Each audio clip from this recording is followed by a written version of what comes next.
Okay, welcome back. Here we're hoping you still are having a great time watching the Bush House, Uyo, Nigeria. Welcome to the stamping ground, our guest segment, the Bush House living room. Today we're being joined by a great Akwa lady who is making sure that both the names of our state and our people are heard, beyond the African shores. She's based in London, the United Kingdom. She's, I don't know, forensic toxicologist. That's the first time I've heard that. And she's also a founding member of the Ibom People's Congress. She's a coordinator for Europe of the body, and as we begin preparations for the Second World Ibom People's Economic and Political Summit, she is just been appointed chairperson of the planning committee, and today she has found the time to come to the Bush House, Uyo, Nigeria, to share some sentiments and some perspectives of this event and others with us. Join me in welcoming Ms. Edemma Udoh to the program. Good afternoon. Thank you. I'm excited you found the time to come. So how often do you come home? When it is necessary. My parents are here, and also when I want to know about issues that affect our states. And I miss them, so I come home. Okay, frequently. Okay, Ms. Edemma Udoh, forensic toxicologist. What's that? Oh, it's a forensic science, the combination of law and science. Toxicology is a specialist area in forensic science. So you're dealing with biological fluids, drugs of abuse, dealing with basically biological fluids. Okay. How long since you went overseas? Oh, I've been in London for about 13 years, but I come home frequently. London? Why not the United States? When I I preferred to study in London, in Scotland. I went there to study for the degree of Master's in Forensic Toxicology before doing a doctoral program. I chose the United States because I had always wanted to study in Scotland.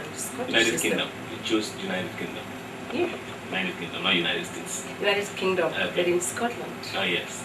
They have a very good education system. And forensic toxicologist education in Scotland was one of the best at the time when I went. Okay, so where were you before you left? Oh, I was in Nigeria. I schooled at the University of Calabar. I was in the Students' Representative Council. I was there. I worked with the Nigerian Standards Organization for a few years before I traveled. Okay, so where do you come from? Oh, I am from Ikorubo. You know where it is in Ibom. Yeah, I'm from Ibom Republic. Ibom Republic. She's starting a new one. Okay, and when you go and come like this, what do you think? What Nigerian stuff do you take to London, and what London stuff do you think you bring back to Nigeria? I take back the warmness of the Nigerian people, the warmness which sometimes you miss around there. I take back the culture. Yeah, I take back food. Oh, food. Yeah, the Nigerian food. But what do I take back again? Some artwork. Basically that. Okay, then let's talk about food. Forgive me. Sometimes they call me fooder. So yeah. So about food, how do Nigerians manage in London? Gari, do you have that? Food, do you have that? How do you get that? We have all those things in London. They may not be fresh. You buy them in particular shops, in particular areas. London, for example, is like Lagos, so you can get everything that you want, but it depends on the quality of what you get. For instance, you can have the Ibom Udoh, the pumpkin leaves. It may not be as fresh as the one that you have home. You have the afang leaves. Well, God helps you if you get the one that is real. You have the ones which are not real. Oh well, marketing. People want to make huge profits. But really, the one that you bring from home, it's better. And they're expensive? Very, very expensive in London. You want to buy a dry fish, that's if you even find a good one, you could buy a kilo, something like 30 pounds, which is a lot of money. What about politics? Do you have eyes at all in politics? Are you apolitical, or you're interested in politics? I'm not apolitical. I'm interested in politics, but not running for an office. I'm interested in the aspirations of the people, of the Akwa people and in Nigeria. I'm interested in issues that affect the lives of the people. Yes, so I make it my business to know what is happening. I make it in my business to try to see if I can influence policies that affect people's life. And I've done that for several years. Okay. I was a member of NADECO abroad during the NADECO struggle. Yeah, I was. I was a member of the NADECO consultative group. And I acted in that capacity. Yes, it's been a very good part of my history, which I was very happy to be associated with it, and whatever we were able to accomplish. I can tell you today that my experience today and the education that I got from them, basically from the Nadeko consultative group that exposed me a lot more to Nigerians and the issues, is a part of my growing up, and I'm very happy to share with you. Okay. You know, see, let's talk about this Nadeko stuff. It's my first time. It's the first time I've come in close contact like this with some Nadeko personality, you know, and so let's take this in greater details. Nadeko. You don't look like somebody who, you don't look rascally, you just look like some cool person and all of that. So let's share this Nadeko thing with us in greater details. How did you get involved? Wow, I was studying in Scotland doing a master's program in forensic toxicology. We all knew about the processes that led to the June 12 struggle, in which the government had two parties, the military had two parties for the Nigerian people. You know, I did not vote. I was studying that in Scotland, but it was known internationally that that was the nearest to the fairest election Nigeria ever had. To sit down there and have some people get up to destroy the will, the collective will of the Nigerian people. Now, don't tell me that whoever had that mandate were friends to the military. They had no option. People voted for different reasons. Massively. To some, it was a protest vote. To some, they voted out of religion. But the Nigerian people expressed their views. Don't forget that at a time, you needed to have a lot of money, political structure to say anything in Nigeria. The Nigerian masses had none. All they had was the power that came with the vote and expressed it. To have some very important generals destroy that mandate, cancel that mandate, to our people, to our generation, was something that we couldn't stand back to see. So we invited you? You invited me? Yes, to join. Nobody invited me. I joined myself. How did you join?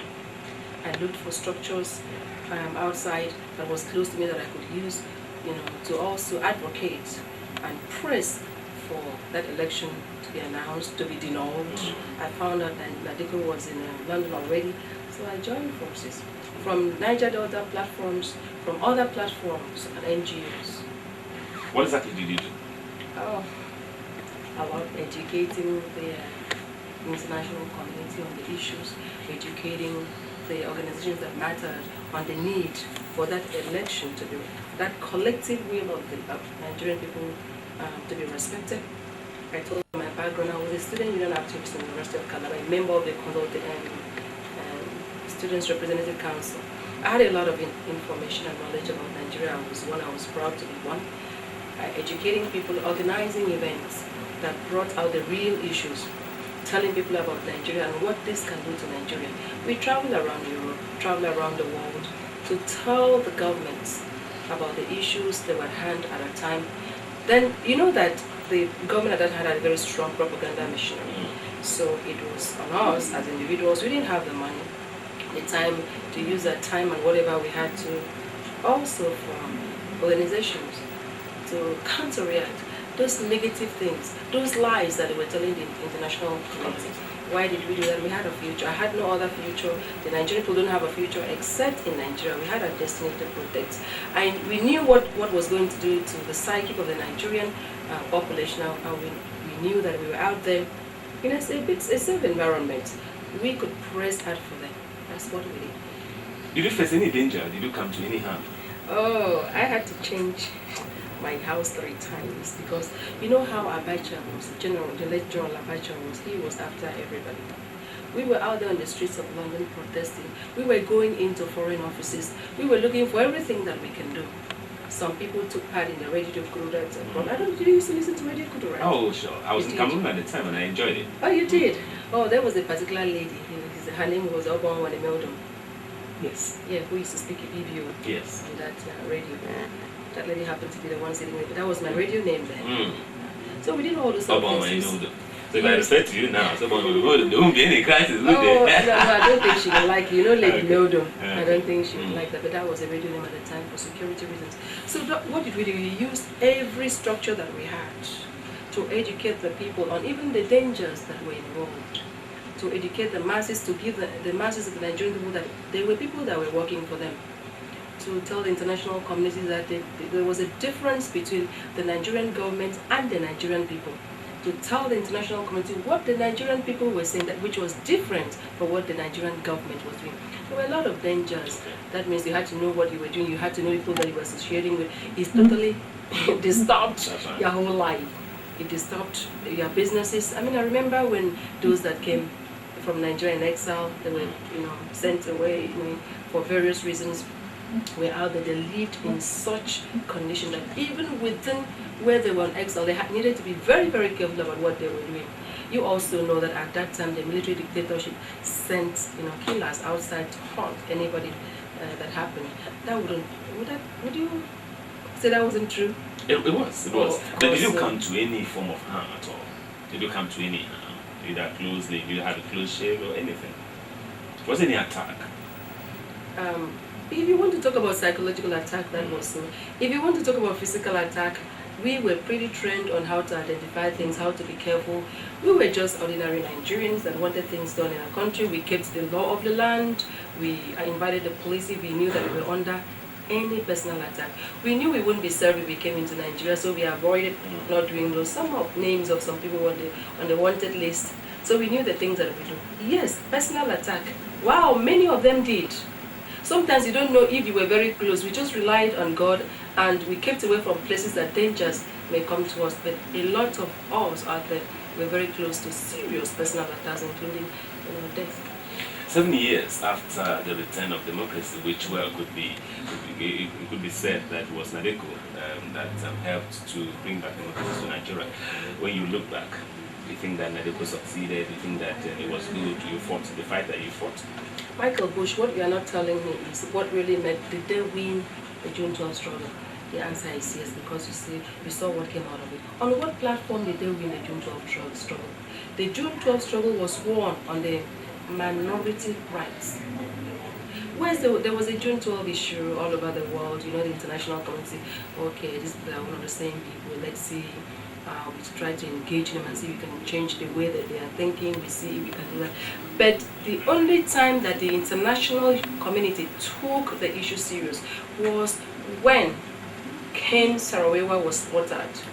It was at that time they arose and you heard about threat to sanctions, you heard about all those sort of things. That was the time they really took it serious. So we keyed into it. Nadeko keyed into it. The Nigerian people keyed into it. It was on those sort of platforms of killing of Kudura Tabiola, on the atrocities that were committed during all that time, that eventually the pressure became too much and June 12 came in. That was good. Most of the people that fought the war, apart from the Yorubas, and prominent Northerners, Suleiman, there was General Akinwumi, there was Bola Jek, there were very many of them. Chief and Nahoro, John Oyogun, they were building Shuemi, Philwe Balareme. There were very many, even the ones that we had inside that were in danger. Then, when it was won, the issue of June 12, where the presidency should go to. Whether the objective, the things that Nadeko wanted, the things that the Nigerian people wanted have been implemented, they have not been implemented. Where is the Niger Delta today after June 12? Whose platform was used to, for it? Nothing. We have not gone far from it. So in that respect, we have failed. We did not really want an immediate election after the June 12th thing.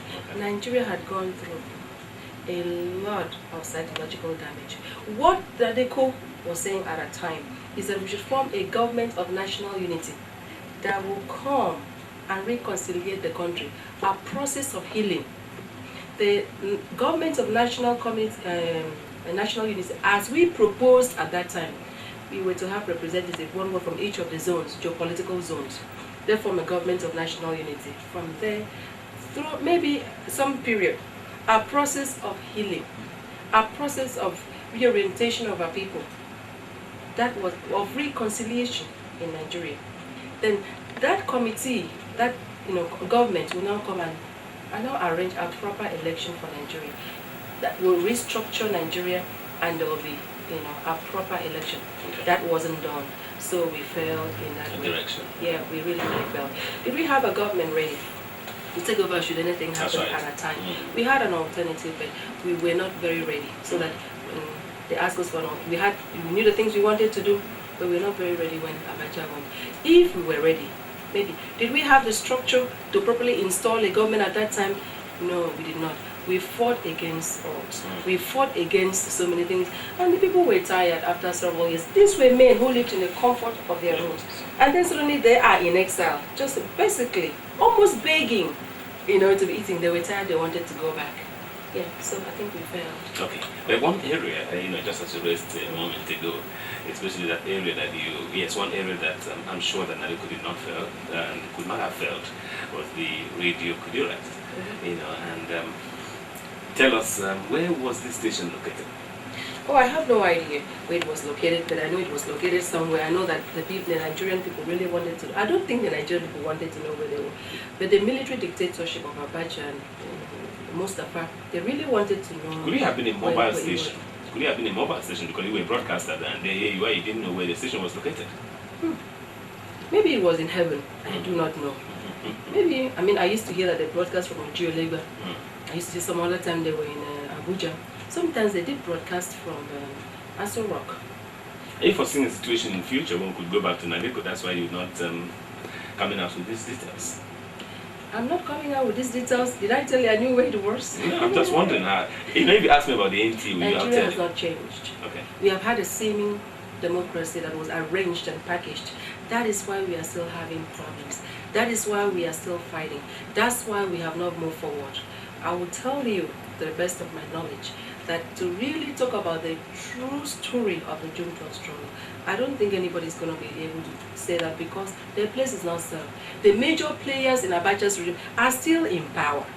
They still have the resources and the structures. It is possible for them to go back to do what they did the other time. If Nigeria was restructured, if there was a reconciliation and people believed in the concept of Nigeria, then it may have been different. So, well, we just have a place where there's no law and order. And then, you see, we are very dishonest people. We then scream, you cannot plant and you harvest rice, can you? Yeah. How did this government come? I'm not saying that they are corrupt, but I'm saying that we should just be very fair in the things that we demand of the government. You think that President Olusegun Obasanjo is part of this problem? Is he part of the problem? He was in prison. All I know is that we campaigned for him to be released. I'm very happy that he was released. Is he part of the problem? The problem of Nigeria? Well, he has ruled this country before now, and he's ruling this country before now. I know the things that he was involved in. The Nigerian people elected him where he is. He's trying his best, but I'm saying that we have to go to the issues of reconciliating the Nigerian people. I'm talking about the issues of restructuring Nigeria so that it will not matter who is there. It will not matter where he comes from. As long as that does not happen, as long as we don't put deliberate structures to move the country forward, it doesn't matter who is going to sit there. It's still going to be the same. The same structure that took us back to what happened during Abacha's time is still in place. We only have a few people changed. He means well, you can see his projects, but I'm saying that Nigeria needs to go through reconciliation and then be restructured so that we can move forward. Are we not still fighting now? Are we not talking about who should be the next president of Nigeria? Of course, I'm from South. I wanted to come to my own people because we have never, just for the natural reason that we've had the burden of this country has been on our shoulder for several years. Are other people not also fighting for it? Are they not saying that they have always ruled? How about the other zones? If Nigeria was structured properly in such a way that it didn't matter if somebody from Gombe sat, there wouldn't be all these issues happening. If power was decentralized to people, and that means we go back to Mobile Republic, there would be a reason for all this happening. So I think we are still at the point of a government of national unity that will restructure Nigeria. That is what I hear on the street. Okay. That's what the Nigerian people are telling me. You're just joining us. I'm sure you've been having a ball. This is the Bush House living room and guest segment and stamping ground. We have a forensic toxicologist who's come all the way from London, Nigeria, from London, United Kingdom, and she's come to Nigeria to discuss the forthcoming Second World Ibom People's Economic and Political Summit. And she's actually a founding member of the body, as well as coordinator for Europe, Ms. Edemma Udoh. Thank you for staying with us. Okay, let's now go to the raison d'etre, your main reason for coming to the program. The Second World Ibom People's Economic, Political, and Economic and Political Summit. It was the first. Let's talk about the first. Yeah, the first, after we formed it, the first one was in Houston, Texas. That was 2 years ago. We were just coming out an advocacy group to emancipate our people. We wanted a place to launch out ourselves. It was last year?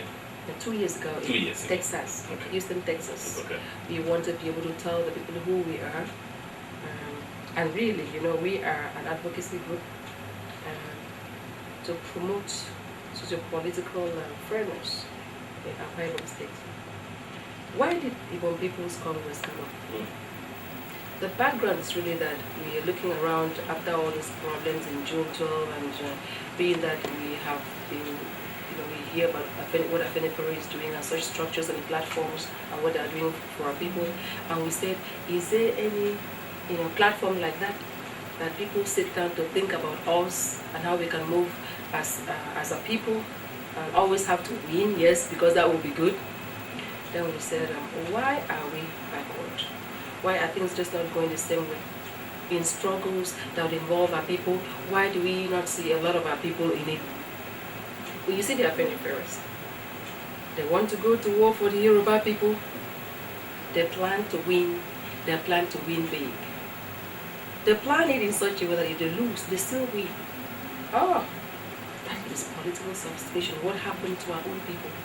So it was a background of platform from Niger Delta, Copson, that then we brought it closer to say, let's do it for our Ibom people. So we can bring the experiences that we've had abroad back home, because whatever you want to do home, that is where you start. Charity begins at home. So therefore, Ibom People's Congress came out. One of the objectives is to put a deliberate intervention to issues that have been going on for a very long time that have not allowed us to progress as a people. Progress as a people and be leaders that we have always been from the beginning. Deliberate intervention, not in the area of hiring girls, but deliberate in the way we think in changing issues, deliberate in the way we look at business, deliberate in the way we raise our family, deliberate in our thoughts. Why this is different from another organization is that it involves sacrifice. Okay. The sacrifice is not to die. Sacrifice means that you have to be ready to change your attitude. You understand what I'm talking Absolutely. about? You have to be able to act. You have to be able to look for information. You have to be able to do things that ordinarily you sit back. There's nothing like those days have to stop. So how are we going to do this? The Ibomness, the committee in Uyo, I came in, they were talking about the Ibomness of the Ibom People's Congress. And I was just thinking about the uniqueness, the spirit of excellence, the Ibomness, whatever that can lead us to achieve that. So how do we intend to do it? By having public functions, by educating our people, by giving them information, exposing them to economies that are doing very well, by giving them the facts. So how have you been doing that? There is Ibom Forum. Are you a member? No, I'm not. Oh, I'll make sure you're one. Okay. It's an internet talking group. It has a lot of members. When we started a long time ago with that structure, we have a lot of Akwa Ibom people coming to talk on issues that affect Akwa Ibom, the Niger Delta and Nigeria. If you were to look at it from that time on now, if you see the quality of conversations on that internet talk group now, it has really improved. So are we winning? Are we succeeding in that way? That is really, really good. Okay, let me take you back to 2004. I'm sure that's the first time you had that's when you had the first Ibom People's Conference. Okay.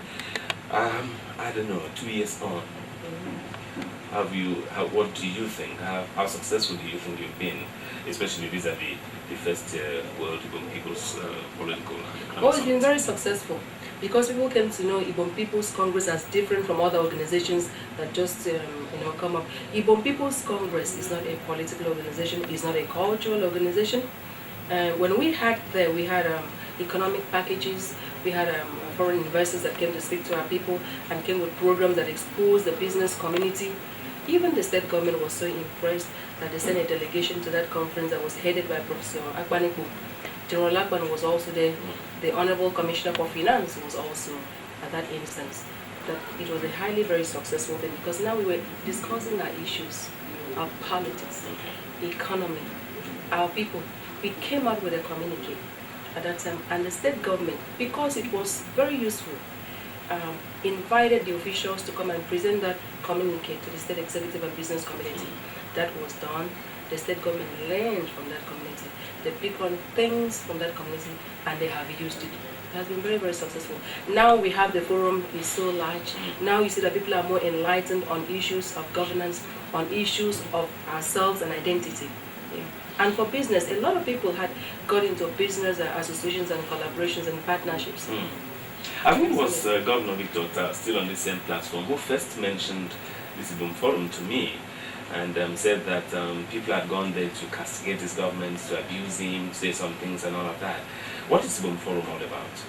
Ibom Forum is a forum for Akwa Ibom people all over the world to talk about issues that affect them. Issues of governance, issues of social justice, issues of identity, any issue that affects them. How do people make sure that some people don't abuse that opportunity that the forum offers, then abuse the privilege of having to aid what they think, having to aid the abuse by maligning government and all of that? How do you we have conditions, we have laws on the forum. Sometimes your name will be deleted off, you will be warned, you can be taken to court for saying things like that. But I want to tell you a little bit more about the forum. It's a free forum for people to talk about how they feel about the government, not to castigate. The fundamental right of expression is allowed on that forum. We get emails from villages telling us the things that are happening, and even don't forget that even through that forum, things that even the government did not know themselves, they came to know on that forum, and they have solved the problem. It's not teleguided. It's not the intention is not to castigate the government or any way, but in other forum these things come up and it's checked and it's stopped. The government wasn't the forum wasn't set up. It is to promote Akwa Ibom people, promote interreactions, so that Akwa Ibom people will have the opportunity to know what is happening, not just in Akwa Ibom, in other nations in the world. A forum in which information is being shared and discussed effectively is also a forum. It's also a forum to counsel women. It's also a forum to inform people. It's also a forum. If I made most of my friends, which I had in secondary school and primary school, on that forums too, as a writing. Did they castigate the government of Ibom? They have commented on his administration. They have commented on issues. They have commented on things that affect them and how they feel. Don't you think the government should be happy with that? A forum where people are talking about how they feel, how they see the government, and also giving information even to the government, and also suggesting ways of improving governance. Okay. That is the way we see it. One last question about the government, then we go on and discuss this forthcoming Second World People's Economic and Political Summit. How happy are you with the administration? One more year before it quits the stage. How happy I am with the government. Well, I've seen the developments in the states, and I sit here and tell you that it's different from what it used to be when the administration came up. I can really comment about the last 4 years of the governor. There have been great improvements in the last 4 years.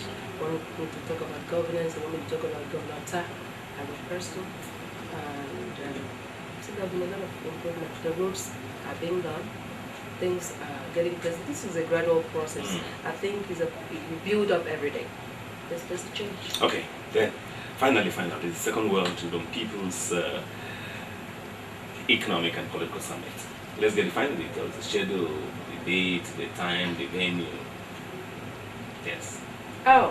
Ibom People's Congress is collaborating with the United Nations Institute for Infrastructure Development, and that's holding a summit in Abuja on the 10th. Okay. So it's in collaboration. We have this political summit, economic and political summit termed Transforming Akwa Ibom from the land of promise into the land of fulfillment through sustainable development. It's from September 6th to September 9th, 2006. Okay. There are a lot of things that is being planned for this summit. What time does it start? It starts at 8 a.m. daily. Every day. 8 Every day. a.m. Yes, every day. And runs until Mama comes calling. No, we may finish about 4 depending on the program, but I tell you, it's not going to be boring at all. Where's going to be the venue? It's going to be Ibom Hall, the great Ibom Hall, the historical capital. Okay, all the days. Yes. Yeah, you said you are doing this along with another body? Yeah, United Nations Institute for Infrastructure Development. Professor Hilary Inya is the chairman of that organization. He's bringing the conference to Nigeria for the first time. The last one was in America. I attended the one in what was this? Sweden, yeah, or Finland. Yeah, we have professionals from all over the world on environment, all sort of issues, but mostly sustainable development in areas of environment and infrastructure. So this year he brought the conference to Nigeria. It's something we have to thank him for. You know Professor Hilary Inya? Sure. Oh, he's one of our sons. It's from Selecta. Yeah. Okay. So those who want anything, who want any further inquiries on the forthcoming Ibom People's Congress or Ibom World Ibom People's Economic and Political Summit, can take these numbers, can dial these numbers 0802 33 62572 002 33 62572. That's one of the numbers. Another number, quickly 002 33 18380 002 33 18380, and finally 003 875 7003 003 875 7003. Remember, the Second World Ibom People's Economic and Political Summit holds in Uyo, September 6 to 9, 2006, 8 a.m. Delhi in Ibom Hall, IBE Avenue, Uyo. I'd like to thank the Europe coordinator of the Ibom People's Congress and the founding member of the Ibom People's Congress and chairperson of the planning committee for the Second World Ibom People's Economic and Political Summit. Ms. Edemma Udoh is a forensic toxicologist who is based in London, taking the trouble to come. I think that as we round off, ma'am, you just want to quickly look at the features of the event. Wow, there are many. Okay. The great gubernatorial debate. My. Which one is that? Wow, you look at the first one there in the leaflet. Yes, I've seen it. Okay. So we noticed that there are a lot of aspirants for the post of the governorship candidates. Yeah. So we decided that we should give a common platform for all of them to come and tell the Akwa Ibom people and the Nigerian public what they want to do for our people. So what about the candidates who are going to come up after the Ibom People's Political and Economic Summit? Oh no, we are not interested in candidates. I said aspirants. Yes. What about those Aspirants, ones? Sorry. What about the aspirants who would come up after you have finished this? Okay, so they missed this great opportunity. Okay. Why did we do that? Because we don't believe that the process that leads to a candidacy is fair.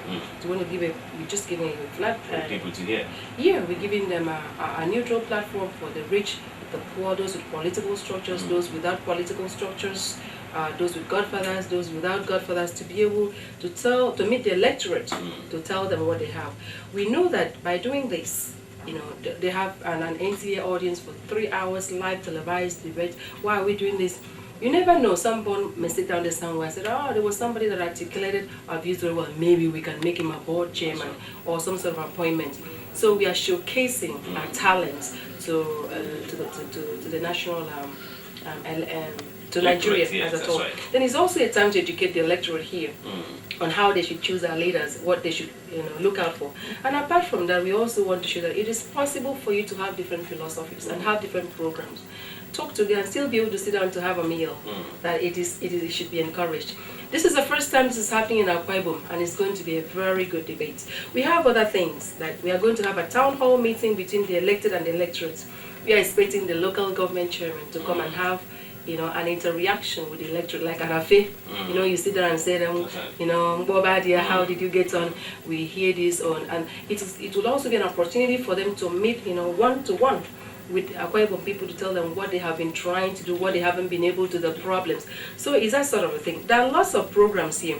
Akwa Ibom landscape, past, future, and the present. We know that the government has done so much. It's an opportunity for them, because sometimes people do not know. That's right. To go to meet them face to face, to say, this is how we met Akwa Ibom. This is what we have done to it, and this is what we have for the future. Because there may be lots of misinformation going on there. Maybe the communication has not been very good. So this is an opportunity on one-to-one meeting. Oh, there's something else about this summit with real Akwa Ibom thing, Akwa Ibom person. Because when you have when you're talking about political empowerment, which Ibom People's Congress tries to do, you have also to think about from the economic empowerment. This is political empowerment. We are expecting, as of this morning, about 17 to 18 small business industrialists from Turkey coming in here for the economic day, which is on the 6th, the first day. Okay. They're coming here with their potentials. They're coming here to collaborate and form partnerships with the Akwa Ibom community. Why small-scale industries? Because we know that there are projects that, with billions, but we also know that when you start with a small-scale industry setting, that is how Turkey grew. And you know about Turkey and how it has grown for the past. So when we contacted them with their chambers of commerce that is coming with them, they were very excited to come and be stakeholders in a growing economy. They're making a lot of inquiries about collaborations, environment, raw materials. So it's going to be an opportunity to, business networking and forming partnerships. And you know something, Turkey is so interested in Akwa Ibom that they're even sending their television crew to come here to cover the events, the investment opportunities in Akwa Ibom, the investment areas, and the people of Akwa Ibom. They're coming to, to cover it for the Turkish community and also on their satellite for the world.